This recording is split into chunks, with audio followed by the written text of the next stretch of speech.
Get in on the action and make your bet with Sports Interaction. The F1 schedule is heating up. Will you go with the reliable and Max Verstappen, or take your chance with a potential surprise? Download the app in Ontario. Use the QR code you see at the bottom of your screen somewhere, or head to sportsinteraction.com/SDPN to get started. 18 plus, please play responsibly. Welcome to Nailing the Apex, everyone. I'm Tim Hauraney. Please head on over to Spotify, give us a 5-star rating and a follow. Same goes with Apple Podcasts as well. Write a review, as it really helps us grow the pod. You can also follow me on social media at Tim Hauraney. Today, we're joined by Dutch motorsports writer Jeroen Demmendaal. Jeroen, what's happening, man? How are you? Yeah, I'm good. Thank you. Good to be back on the show again. Oh, this is great, man. Love having you on. Get Jeroen on social media at Mr. Demmendaal. Okay, so IndyCar Grand Prix of Long Beach. It was an okay race. I mean, it wasn't like we've seen that. Like, the first two races were incredible, Jeroen, but this one had a lot of strategy to it, a lot of fuel mileage going on with a lot of the drivers. But Kyle Kirkwood, leading from pole, led 53 of the 85 lap race. He's pretty impressive, and this is a driver, Jeroen, that you've covered quite closely through his junior category. Yeah, gosh, I think the first time I spoke to Kyle was when he was still in the USF 2000, so that was 4 steps away from IndyCar, not 3 steps. I've been following all the way to what used to be known as the Road to Indy, right? The kid is phenomenal. He won the championship at every level. I think he won. I actually did the math yesterday. He won 31 of the 50 races that he competed in on the Road to Indy. It's astonishing. So to be honest, basically yesterday he was back at where he belongs, right? Where he used to be, which is on top of the field, leading the competition. And you can see that. I think Michael Andretti said afterwards as well. They told him it is the same as every other race, sort of in the lower categories. You know how to do this, and clearly he did. I think it was a very, very strong performance. And I had a feeling. I was like, Andretti's going to be strong in Long Beach. Kyle was very, very strong in St. Petersburg. So Long Beach. Yeah. They were also strong there last season too with Herta.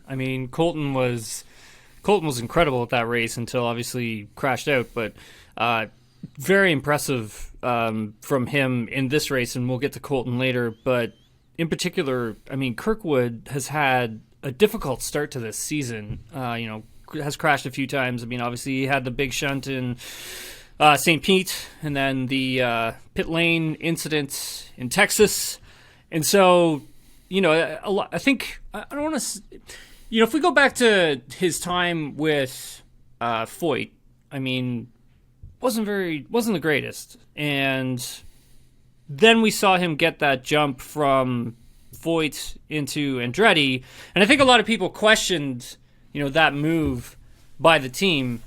But I think on Sunday we saw, why they did it. He was absolutely dominant, lights out. He's jumped 14 places in the championship standings, and he never really had a threat. There wasn't really a true threat to him for that entire race. Maybe with Grosjean towards the end, but for Kirkwood, they barely changed any of the components on the car for qualifying, and he was able to manage fuel well, manage push to pass really well. It was almost like a veteran type win, Jeroen?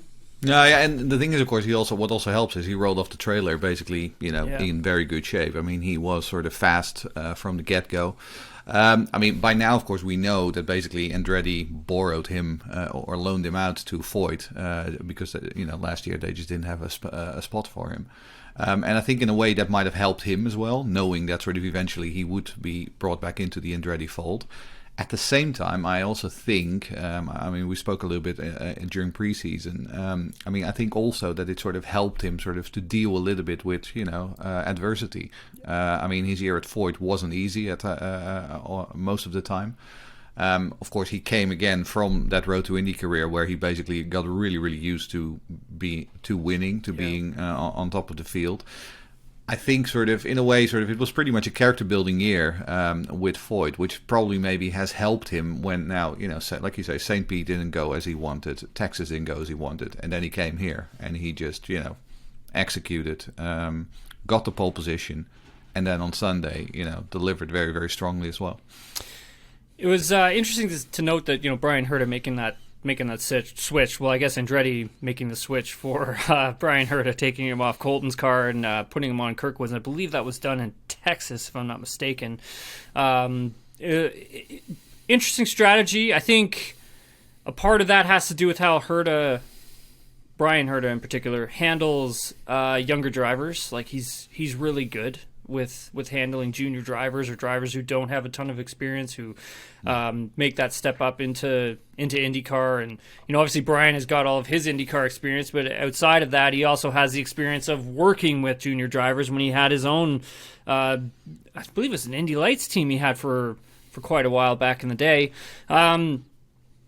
He's an interesting guy, Bryan, because he's probably one of the more calmer race strategist engineers on the radio. Like when you hear him, because if you hear him and Colton go back and forth, right? Like it's a good move, I thought. Anyways, I think so. I think definitely for Kirkwood it has worked out. I think for Andretti it has worked out. It has really helped Kirkwood to sort of get up to speed rather quickly. Who I don't think is very happy with it is Colton. I mean, he doesn't seem to be hiding that either. I mean, in quite a few interviews I've now sort of, he's been emphasizing, this wasn't my decision. That came as a surprise, and, he's not quite sure what to think of it. I mean, I think maybe the thinking there was sort of like, well, eventually he's going to move up into Formula One anyway. So, let's make sure that Kirkwood, who is then probably in IndyCar, the guy who's going to lead our line for years to come, let's make sure we get him sort of properly settled in. But there's a little bit of tension there. But hey, in hindsight, all in all, what a great Sunday for Andretti Autosport, eh? They really needed that. Yeah, I was just going to get to that. I mean, having so many of their cars out in St. Pete, I mean, what a disaster that was. And then Texas didn't go very well for them either. And it's been interesting to note that, you and I have talked about this last season where Andretti was just nowhere to be found. Like, it was bad, like really bad. And then coming into this season, how strong they were right off the trailer in St. Pete. And then again, the next race in Texas, strong, but just not being able to capitalize on those results. I mean, if you're Michael, you have to be over the moon with this result for the team. Like going back to St. Pete, like you didn't even have a car really in the race. Exactly right. And I mean, Andretti Autosport has a long and storied history with sort of having a lot of pace, but not actually capitalizing on that pace. I mean, because the current crop sometimes running into each other. What we saw last year, that's not a new thing. We've seen that before. We've seen that in the back when Kanaan and Andretti and Danica were driving together. So I mean, it is something that has happened before, but I think especially after St. Pete and after Texas, they really needed to do this, and you could see that I think in the way they managed Grosjean, because Grosjean really wanted to get that first win as well, but. And he afterwards made it sound like it was his decision. Like, no, I decided to be calm, but I'm pretty sure that somebody whispered in his ear from the side as well, like, don't do anything stupid, my man. We're going to get this one too. And to be fair, I mean, in the end, Grosjean executed well as well, and now sort of has got his first proper result of the season, which he needed as well. Yes. But also, we've seen he's had the pace. He had the pace in St. Pete. He had the pace in Texas. Now he's got a result to show for it. So I think for the whole team going into Alabama and then of course the month of May, this is really this coming at exactly the right time, I would say. Yeah, and then we touch on Grosjean obviously finishing P2 in the race on Sunday. I felt it was really impressive to see how he was able to hang on to Kyle for as long as he could. I mean, obviously Grosjean was struggling with fuel mileage issues, but one of the other things that actually impressed me about Romain was his push to pass usage. Like he barely used it. Like he had a ton left in the bank towards the end of the race, and that's actually something that a lot of the drivers especially either in their second or third year in IndyCar, it is something that they still struggle with getting used to having enough left for the end of the race. I mean, it's really like veteran stuff, like, Newgard and Dixon type stuff to really hang on to that. And I thought that, for me, that just impressed me as a driver because I know how easy it is for you to use that thing, you know what I mean? It's such a weapon, right? And I just thought it was really impressive, and he's been very impressive as well. But at the same time, I think also they had good cars, of course, so he didn't really need to use it in the same way, right? And sort of, I think it's usually in this final stage, that's sort of where sort of, that's crunch time, and that's when you most of the time need it. And let's face it, I mean, Grosjean's in his third season now as well, so, he's starting to learn the ropes of this IndyCar game as well. I think at the moment Andretti looks pretty solid. I think Pato O'Ward at some point apparently said that he was only worried about Penske and Ganassi. I'm pretty sure that that memo was sent around at Andretti. Like, maybe you should give those McLaren guys a run for their money, and that they did. Marcus Ericsson finishing P3 and then retaking the lead in the drivers' championship standings. Like Scott Dixon does, I'm not obviously comparing Marcus Ericsson and Scott Dixon, but like Scott Dixon does, learning from the master of winning championships, he finishes races and he finishes in the points. And for Ericsson, he has been excellent at that over the first three races of the season. And I think last season as well, if we go back to that is something that you actually had brought up last season about Marcus Ericsson, was a little bit of a slow starter, but even last season you thought that he would be in championship contention then, and he was. And now again, he's doing he's picking up where he left off, I guess is what I'm trying to say. He's been very impressive. Jeroen, like what have you seen from him so far? Yeah, I think sort of I think our good friend Don from ChampWeb, he said sort of maybe we should get away from that sneaky sweet nickname and start calling him Mr. Consistency, which I think is very fair, because like you say, I mean, that's the Dixon way, right? Consistent. Both I must say, actually, Palou as well. If you look at Palou's results, Palou has also been very, very consistent. Got himself up in that top 5, top 6 of the championship. But with Ericsson in particular, he already got his first win. He's got sort of at least 3 top 10s.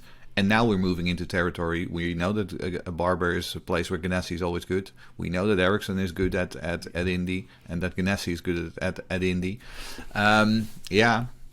I think sort of it might be very well so that in a month and a half from now, we're suddenly looking at a Swedish man who's sort of pretty firmly on top. And then it will become difficult to sort of unseat him. I think especially towards the end of last season, he had a little bit of a fade in those last few races where he really sort of, dropped back. But if there's anything that he has learned from, it's probably that. And Ericsson is just getting better and better and better each season. I think I've once compared him to a diesel, and that's still the way I look at him. He takes some time. He's not an instant fast guy. It takes some time for him to get used to it. But give him a few years in a car, and you can see that now. And it's good for him as well because he's in the contract era.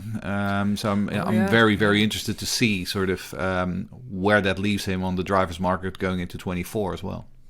Brutal day for Arrow McLaren, and particular Pato O'Ward. Went from leading the championship to now second in the driver's standings. I mean, lap 20 had that contact with Scott Dixon. Went down the inside of Dixon. It was an aggressive move by Pato. I will say that.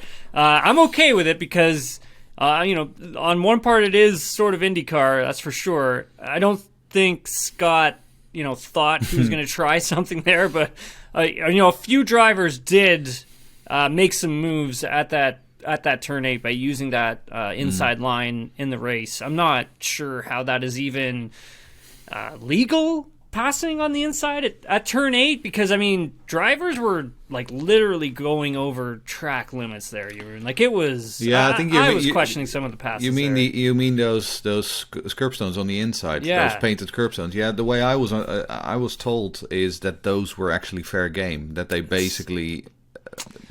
That's sort of the way I understood it from race control and from some of the stewards, that they were basically totally fine with that. I don't agree with it. No, but the thing is, if you look throughout the whole weekend, that was the line that everybody drove, very close to the wall on the inside. But it could be that this is where Dixon sort of were thinking like, well, you know what, actually nobody's going to cut there on the inside because let's face it, Pato came incredibly late. Incredibly late. At the same time, I also felt, because I rewatched the replay several times, I also felt that Dixon left the door quite wide open. Yeah, he did. And then with a driver like Pato, who's just, as he always say, I'm just going to send it. Yeah. He will put it on the inside there. So in the end, I was like, okay, I think this is just a racing incident. Clearly, the stewards agreed with it with me. They felt the same way. They didn't give a penalty. Then, of course, the later incident. Yeah, that's where Pato really went in overdrive, and he basically fully had to hit the brakes or not to push Kirkwood out of the race, and then spun himself. And yeah, that was the end of his race basically, because I think in the end, where did he finish? 16th or something? I mean, it was not very 17th. Yeah, 17th. So that was a shame. Yeah. Otherwise, McLaren, I mean, I think Rossi was okay, if a little bit sort of under the radar. The problem, of course, he had that suspension failure in the final lap, which is really, really, I mean, I don't know, man. Rossi seems to be having one of those seasons again. We've had this discussion several times over the past few years. Like, he always seems to have this just bad luck, just sort of, he just attracts it. But on the other end, Rosenqvist had a pretty decent finish in the end. I think came home seventh. Yeah, he was in seventh. Yep. Which for him was a good result. He needed that as well. Also after making that mistake in Texas. Yeah. So yeah, a bit high and low for Arrow McLaren, but I mean it's pretty clear. I mean the pace is in there. They're definitely going to be a factor in the championship, and I still have Pato as one of my prime championship contenders. Going back to that incident with O'Ward and Dixon, I mean Dixon felt that that's how did he word it? I'm paraphrasing here, but it's like I guess the gloves are off now. Yeah. But that's how like race officials are going to be calling this. He wants consistency moving forward because now like the gloves are off, sort of thing. And then Pato obviously saying post race that he wasn't going to apologize for the move on Dixon. I mean, obviously this is great stuff from both drivers for IndyCar. At the end of the day, I agree. I don't think there should have been a penalty there. Was it a bit late? It was, but were they side by side? They were. This has been a part of IndyCar's nature forever. I mean, even back in the Champ Car days when I was around there. I mean, like it's rough. It's hard racing, and if you get guys who are super aggressive and they're going to try aggressive moves, I mean, you have to be prepared. And I think for Scott, I mean, this guy's got a ton of experience. He's a multiple world champion or IndyCar champion. He's an incredible driver. He's probably one of the best all-around racing drivers I've ever seen. He must have known he was going to try something there. He had to have. I'm interested to see how that You're not relationship. Saying he's getting old, is he? No, I don't think so. I mean, like, I have actually thought about that in the past, but if we look at his records, I mean, he's just always there at the end of the season for championships, man. Like, he's just always there. It's just in the amount at which the talent grows in the sport. And I've said this before, I think this is one of the most stacked fields that IndyCar has had in a very long time. Absolutely. And again, Scott Dixon, he's in it. He's 6th right now in the championship standings. And he still has a huge shot to win this thing. I mean, I think he's unbelievable. I just thought that he probably would have. I just thought he would have seen that coming from Pato. That's all. They raced against each other for so long. You must have known he was going to try something. Colton Herta coming up 4th. We touched on him already a little bit, but good drive from Colton. I think he needed it. Obviously didn't really have the pace there this season that he did last season, but I think for Colton, home 4th. Right? Yeah, and I think like so far for Colton, 8th in the championship. I think he's done well to capture points. And I think for this season in particular, that's what it's going to come down to, right? I mean, you can win as much as you want in this series, but at the end of the day, it's going to come down to the drivers who are capturing the points and staying consistent. And especially for him, right? I mean, I think that's one of the points of critique that he's gotten in the past. Like, it's very hot or cold with him. Either he wins or he crashes out. I think, grabbing a few more fourths, fifths, sixths, I think that sort of is really the key for him to sort of take that next step and really become a proper championship contender, which, of course, the last few seasons he hasn't quite been there because of that, slight lack of consistency. Now he's had a good start, especially after that false start in St. Petersburg. Mm-hmm. So, this is good. I think 2 top 7s now. Indeed, he's off to a good start. Again, now we're going into territory where, with Barber and Indy, I mean, where he should be able to do well as well. Won the Indy Grand Prix last year, of course. Mm-hmm. So I think he's had a good start. Another thing that I think we should talk about is there's slight improvement at Rail Letterman Lanigan, I would say. I mean, they had a pretty decent weekend, all in all, at least not as bad as Texas was. Yep, Graham Rahal 12th, Harvey 13th, Lundgaard 14th, all running consistently in the same lap time. It's good for them, like you and I have discussed. After St. Pete, like, it was dark days down there at RLL, like bad, and surprising to see how much they struggled. Like, they were probably the slowest team, like one of the slowest at least in St. Pete and in Texas. Like, it wasn't good. And I think Rail managed to work his way up sort of in the race in St. Pete, but Texas, I think particularly, is something that really must have shocked them because they were basically, I think, together with ECR, especially on one lap pace, they were just sort of really, really poor. So I think at least they felt they looked more competitive here in Long Beach. Now we'll have to see whether that actually takes them somewhere. I mean, I really hope that between Texas and the Indy 500 they find something. I think this week when we have the open test at IMS, we'll see a lot. I really hope they found something, because otherwise the month of May is going to be a very long one for them. Man, and the amount of money and infrastructure that they've put into the Indy program, it's. I honestly thought this team was going to be way more competitive, especially last season. And coming into this season, I thought, okay, we'll give them the one season. That's just a one-off. They were moving into a new factory, I believe, before 2022 got started. They had a lot of new engineers coming online as well, and then, give them a year, and then now here we are, and it's wow. But I mean, that has to be a result they have to be happy with. You would assume. Didn't get to hear from Graham, Jack, or Christian after the race, so. No, I haven't heard too much, but I mean, at least it's progress, right? I mean, at least they're sort of slightly back to the at least the competitiveness that they up to a point showed in St. Pete. I mean, a team of that size just shouldn't, and like you say, with those resources, just shouldn't be sort of languishing in 24th, 25th like we saw in Texas. I really hope that Texas was an outlier. Because also, I mean, for all of them, for Graham, for Christian, for Jack, I just wish much more for them. For all of them, of course.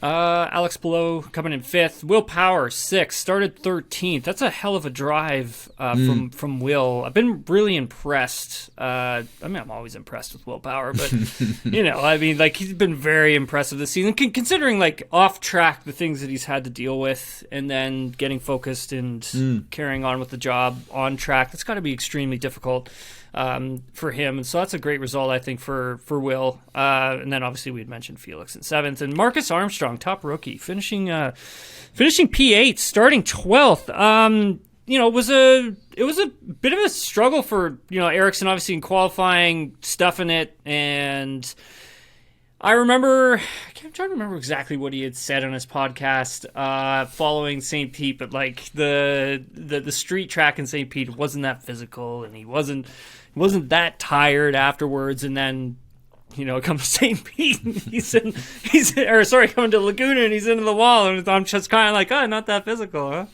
Yeah. Interesting. But this is a great result from him.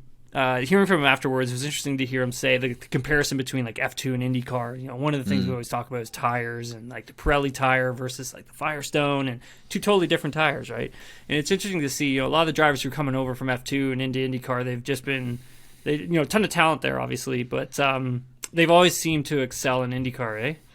Yeah, well, but this is, I spoke with Christian Lundgaard about this last year, and he basically said, it really helps that both the F2 and the IndyCar are built by Dallara. And he says, yes, there is different tires. He said, but frankly, in his view, the Pirellis are actually much more sensitive than the Firestones. He said you can sort of, you can manhandle the Firestones a bit more. And already then he said, I think somebody like Marcus Armstrong, who at the time, his name was circulating in the silly season, he said, I think Marcus would be great here. And then Marcus, of course, in preseason during the media days was talking about, driving an IndyCar is like wrestling an alligator, which I thought was a very apt metaphor. And I think he's been doing very well. I mean, compared to his, Ganassi teammate, he was always going to be sort of, the bottom of those four, of course. But that is not something to be ashamed of. I mean, being beaten by Dixon, Palou, and Ericsson, that's okay, I think, if you're only in your second IndyCar race. P8 is very, very solid. I already thought he was pretty solid in St. Pete, because I think there he came, was it 12th or something along those lines? No, 11th. And that was including an extra pit stop because he had a flat tire. So there he was also on top 10 pace, right? So, I mean, I think he's doing very well so far. Just keep doing what you're doing. And to be honest, I remember at the beginning of the year, people were talking about the Rookie of the Year battle, and I was like, yeah, but he's going to miss 4 or 5 races. Yeah. He's not going to be Rookie of the Year, but so far, if he keeps this up... Yeah, he will be. I think he will be. Yeah, because you have Stingray Robb finishing 18th, and then after him, 24th was Benjamin Peterson, and then 25th was Agustin Canapino. Speaking of Junkels, eh? Yeah. As strong as they were, in Texas, as how sort of like horrendous was this weekend for them? It was. I mean, of course, Callum had a lot of bad luck as well, but also, of course, in the race made a mistake and hit the wall. But it's just sort of like I say, they were so strong after Texas. What was it? Both in the top 12. It was just ridiculous, frankly. But yeah, they sort of fell down from cloud number 9 a little bit. Ilott down to 12th in the championship now. I believe he was as high as, what was it, P5? I think it was. Yeah, he was somewhere in 7th or 8th in the championship, I think. Yeah, it was really quite good. Yeah. Very, very strong. I mean, then you had the incidents with him coming out, Ilott coming out of the pits in front of... Just in front of Canapino, yeah. But, like, the thing is that, like, if you're that driver, you can't just let, Augustine just go by you. I mean, you can't. You got to try and make up the ground that you've already lost. You just can't do it because you're just gonna put yourself further in the weeds. Yeah, and more importantly, he was still on the lead lap at that point. Lap, yeah. So the only thing that he had in mind was, I need to stay in front of there. Yeah. And just sort of get some. Actually, I mean, I think he probably saw Canapino as a buffer between himself and the rest of the field. I think in hindsight, I understood from his tweets earlier today that some of the Argentinian fans weren't too happy with him. Yeah. Which is a little bit unfortunate, to be completely honest.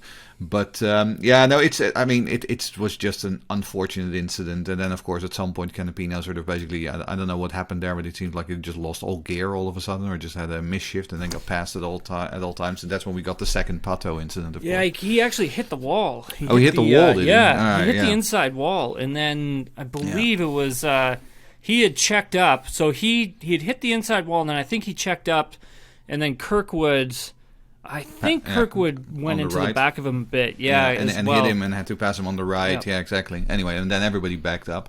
So yeah, it was an unfortunate incident, but this is what street racing does, right? I mean, this is what happens. I mean, in theory, I think Canapino's thinking of just staying out there, sort of going a little bit off strategy. I mean, it could have paid off. Yeah. He's been good. I think he has been, absolutely. Yeah, and I know you and I have talked about that coming in to the start of the season. We were just kind of like, you're bringing this guy in from touring cars, and I don't know how that's going to work. And then all of a sudden, he's on the pace, and like it was in testing. I think I messaged you when he was in testing, and I was like, Like, Canapino's like a second off. I'm like, that's really impressive. Like, for a guy who's never done the open wheel ladder system and just jumping straight into an IndyCar. I mean, he's clearly got talent. So no, I'm really amazed actually by how he's done so far, and the fact also even at Texas on a super speedway at some point, I think he was ahead of Ilott, and I was like, this is absolutely amazing. Yeah. I mean, clearly the guy has won 15 touring car championships in Argentina or something. So clearly he has natural talent of how to drive a motor car, and some clearly in his case that talent, whether it has a roof or not, it translates and it transfers.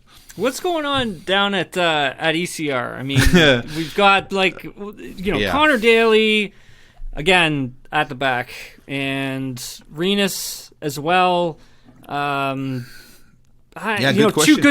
two really great drivers. Like, what? I don't get that. It's kind of like the RLL for me. Like, when it comes to Ed Carpenter Racing, I just don't. I don't understand, because like, I think they have mostly the infrastructure that they need. Yeah, well, the thing is, I mean, they've never been a hallmark of consistency, let's be honest. But of course, I think this season they're really, especially their one-lap pace seems to be a problem. If you look at sort of Rinus's qualifying spots, I think he qualified 19th in Long Beach, which was his best qualifying of the season so far. That is not good. That is not where Rinus normally is. I think the one-lap pace that is a problem, and whether that is an engineering or a damper or whatever. But it's clearly, like you say, it's both the drivers. It's not sort of like Rinus is up top and Connor is languishing, or the other way around. They're both struggling. Mm-hmm. I think on race pace, Rinus is pretty okay, actually. I mean, in St. Pete, he made a slightly silly mistake sort of in that move with Newgarden, which put him out of the race. But otherwise, I think he was on top 6, top 7, because he was just behind Ilott. In Texas, he worked his way up all the way from the back to P11, which was strong. And here as well, I think sort of he was behind Ferrucci, who came home 11th, I think. So, P12, he could have been P12, which, again, would have been all right given the circumstances. But, I don't know. Clearly, it's clear they need work. The good thing is that they're now heading to Barber. Rinus got pole there last year, should have won the race, eventually finished third. They're always good in Indy. So I really hope that sort of, they can properly sort of recover in the coming races. Because if they don't, I don't know where the season is going to end for them. But it's not going to be a happy ending, I'm afraid. Well, anyone else you want to touch on before we take off? We got everybody. We got a lot of I think we got MSR is sort of Meyer Shank is sort of surprising me a little bit.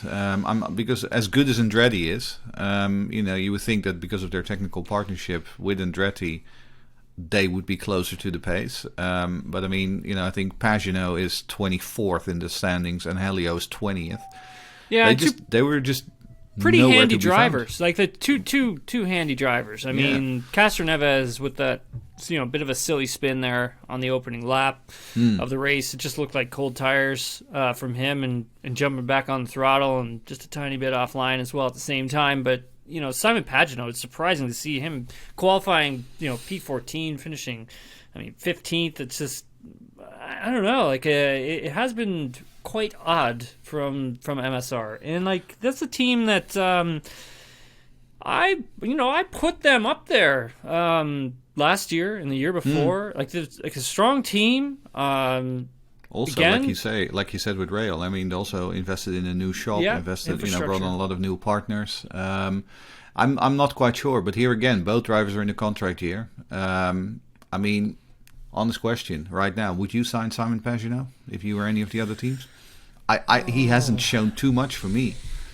It's but if I'm Pagenaud, do I want to stick with MSR in its current form? I mean, right. I think he's in quite a predicament in that sense. At least that's what it looks to me from the outside.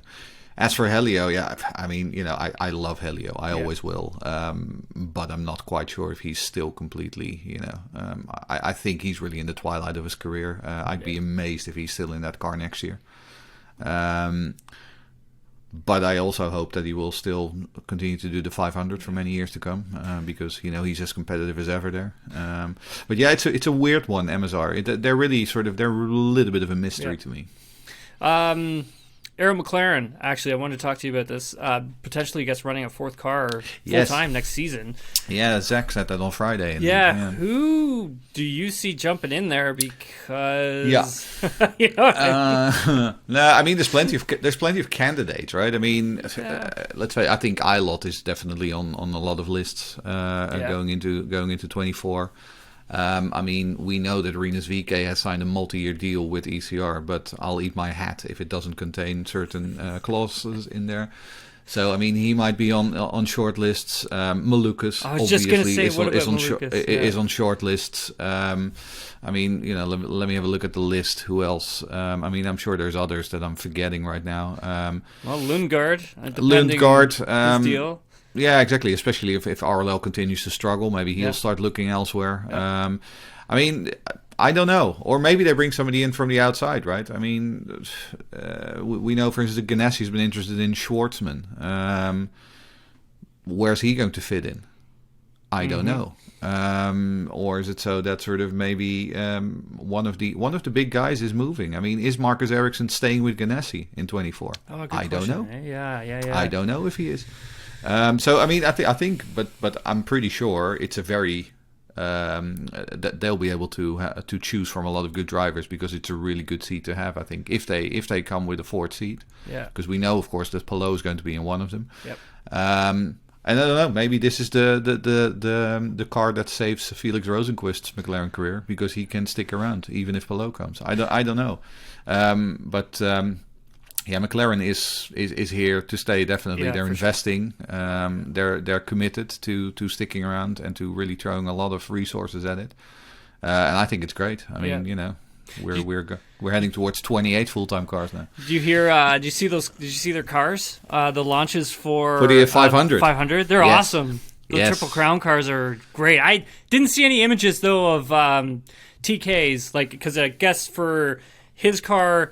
It's supposed to be combined of all three of Pato, Felix Rosenqvist, and Rossi's sort of combined color. I'm trying to, like, my favorite one is Felix's. That's my favorite.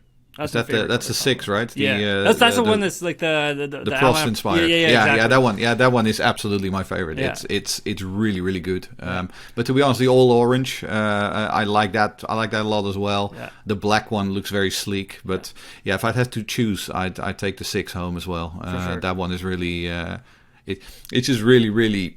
Like, that's such an iconic livery, right? In all of motor racing, not just in Formula One, but also, of course, also, you know, the old Penske days, the Marlboro Penske car. So, yeah, it's really, really cool. I love it that they're bringing it back, bringing that to the Speedway, bringing that to the month of May. It's well done, Arrow McLaren. Yeah, it's awesome. Jeroen, thanks very much for doing this. Really appreciate it. Thanks for having me. Let everybody know where they can find you and also what you've got going on. Like you said, @Mr. Demmendaal is me on Twitter, and otherwise, I would say follow the two of us at champweb.net, and I also do some feeder series following on @FS Americas. So that's Indy Next, USF Pro 2000, USF 2000, all the feeder series going into IndyCar. You can follow us, all our coverage there. Awesome. Thanks again, Jeroen. Really appreciate it. I'm Tim Hauraney. If you want more from me, you can get me at Tim Hauraney. Please head on over to Spotify. Give us a 5-star rating and a follow. Same goes with Apple Podcasts. Write a review. Let us know how we're doing. You've been listening to Nailing the Apex, and we'll talk to you all later.